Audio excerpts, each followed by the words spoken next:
Never ever put these 5 things on your face after 50 if you want your skin looking fresh when your family sees you across the dinner table. I mean it. Every single one of them is sitting in your makeup bag right now, and at least 2 of them were probably recommended to you at a department store counter. They are the reason your foundation goes cakey by noon. The reason it settles into every fine line around your mouth. The reason your face looks flat and powdery in photos when it looked perfectly fine in the bathroom mirror.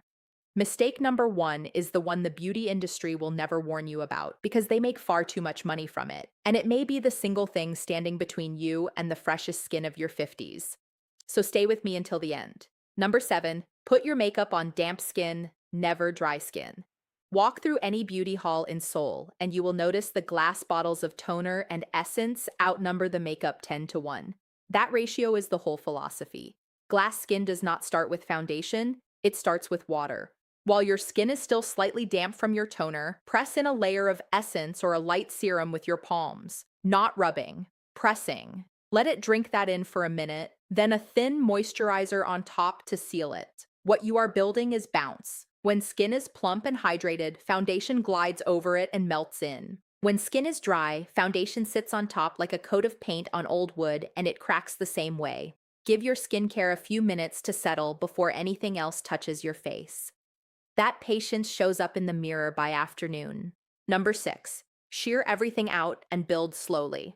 The habit most of us learned in our 30s, one generous pump of foundation spread across the whole face, works against us now. In Korea, the approach is closer to painting with watercolors than with a roller brush. Take half the foundation you normally use, warm it between your fingertips, and press it into the center of the face where the redness lives.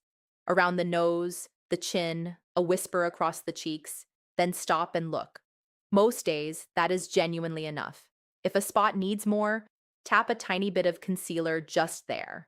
Thin layers move with your face when you smile. Thick layers crease the moment you do, and a light hand around the eyes especially, because that is the first place a heavy base starts settling into fine lines and announcing itself. Number 5, switch your powders for creams. Powder blush, powder bronzer, powder highlighter, all of them behave the same way on mature skin. They sit on top, they catch on any dry patch, and they give that dusty, flat finish that photographs about a decade older than you feel. Cream products do the opposite. A cream blush in a soft rose or peach, tapped onto the apples of the cheeks with your ring finger, melts into the skin and looks like it is coming from inside. That lit from within look everyone chases, this is most of it. Same with a cream bronzer swept lightly where the sun would naturally hit. The finish reads like skin, not like product. Keep one small powder for the sides of your nose if you get shiny there, and let the rest of your face stay supple. Number 4, 2 minutes of facial massage before your skincare. This one costs nothing and changes more than you would expect. Korean grandmothers have been doing it forever. With their hands, with a cool gua sha stone, with the back of a spoon out of the refrigerator, it honestly does not matter. Sweeping upward strokes along the jaw, up the cheeks, out toward the temples, and gentle circles around the eyes.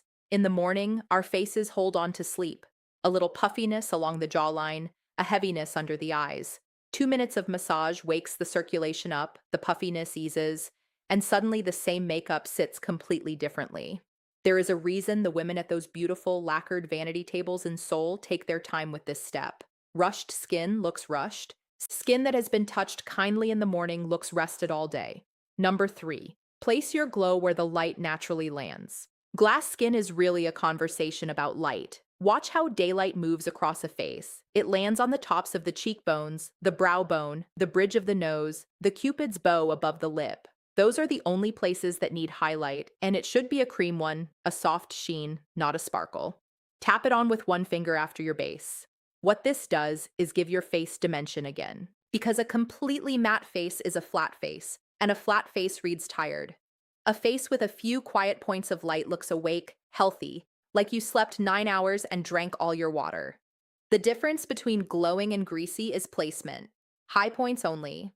Never all over, never on the chin or the forehead center. Number 2, exfoliate gently, once or twice a week, no more. You cannot get a smooth finish on a rough canvas, and this is the step most women over 50 either skip entirely or overdo with harsh scrubs. Once or twice a week, a gentle exfoliating toner or a soft washcloth with your cleanser, small circles, warm water, done. What you are clearing away is the dull layer of dry skin cells that foundation loves to grab onto.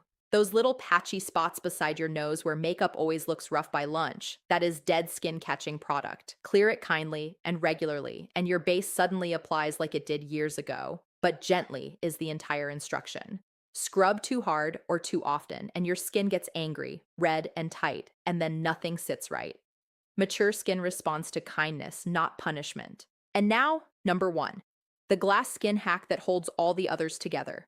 Choose a foundation that works with mature skin, not against it. You can do every step I just gave you perfectly, and the wrong foundation will still undo it by lunchtime. In the Korean approach, base makeup is not a mask you put on, it is a veil you finish with. The goal is your skin, but better. Skin that still looks like skin, where a friend leans in at lunch and says you look well rested, not you look made up. Most traditional foundations were simply not built for that, and they were certainly not built for skin over 50. They sit heavy, they crease, and they drift orange as the day goes on.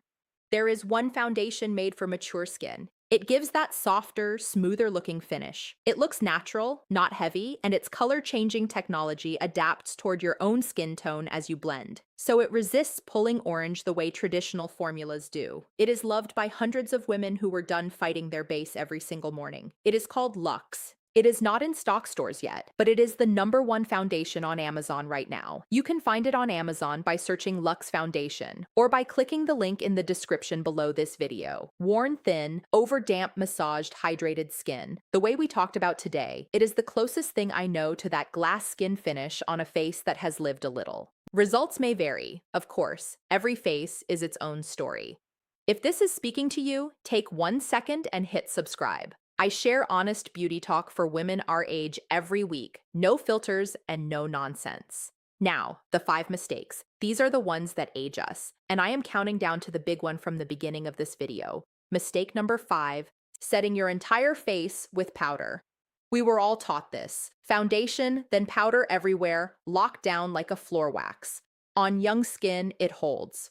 On mature skin, powder is what turns a face gray by mid-afternoon. It sinks into every fine line and draws a little pencil mark inside each one. It kills the glow you just spent 6 steps building. Powder only where you truly shine, usually the sides of the nose and maybe the center of the forehead, pressed in with a small puff, not swept with a big, fluffy brush. Everywhere else, let a setting spray do the holding. A fine mist over finished makeup melts the layers together and takes away that powdery, just applied look. Your face should end the routine looking like skin. Powder everywhere ends it looking like parchment. Mistake number 4, reaching for more coverage to hide more lines. This is the trap, and it feels so logical from inside it. You notice the lines around your mouth, so you buy the fuller coverage foundation. Then the fuller coverage settles harder, so the lines look deeper, so you buy even fuller coverage.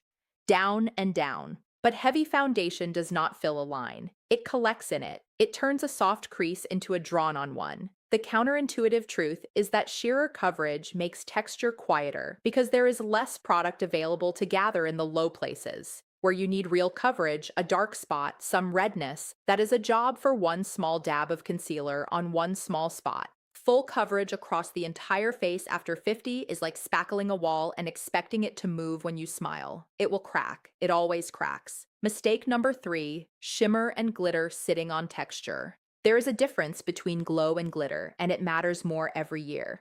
Glow is a soft, creamy sheen that mimics healthy skin. Glitter is visible particles, and visible particles cling to visible texture. A frosted eyeshadow on a crepey lid puts a spotlight on every fold. A sparkly highlighter dusted over cheeks with enlarged pores makes each pore twinkle. I have watched women take years off their face just by trading a frosted shadow for a satin one and a glitter highlighter for a cream sheen. Read your products in daylight, near a window, not under the warm bulbs of the bathroom. If you can see distinct sparkle particles on the back of your hand, it does not belong on the softest parts of your face. Sheen, yes, always. Sparkle, almost never. Mistake number 2, matching your foundation on your hand under store lighting. The back of your hand is not your face. It has spent 30 more summers in the sun. It runs a different shade, and yet the swatch on the hand under fluorescent department store lighting is how most of us chose the bottle sitting in our bathroom right now. Then we get home, and there is a faint line along the jaw where the face ends and the neck begins, like a mask edge. The right way, if you must match manually, is a stripe on the jawline itself, checked by a window in actual daylight. The shade that disappears into both the face and the neck is your shade. Anything that requires blending down onto your neck every morning to hide the seam is the wrong bottle, no matter how much it cost. And now, mistake number one. The one I promised you. The one the industry stays very quiet about. Oxidation. Have you ever bought a foundation that looked perfect in the store, perfect for the first hour, and then somewhere around lunch you catch yourself in a mirror and your face has gone orange? Darker, warmer, muddier than the skin it is sitting on. That is oxidation. The formula reacts with the air and the oils on your skin, and the shade shifts as the day goes on.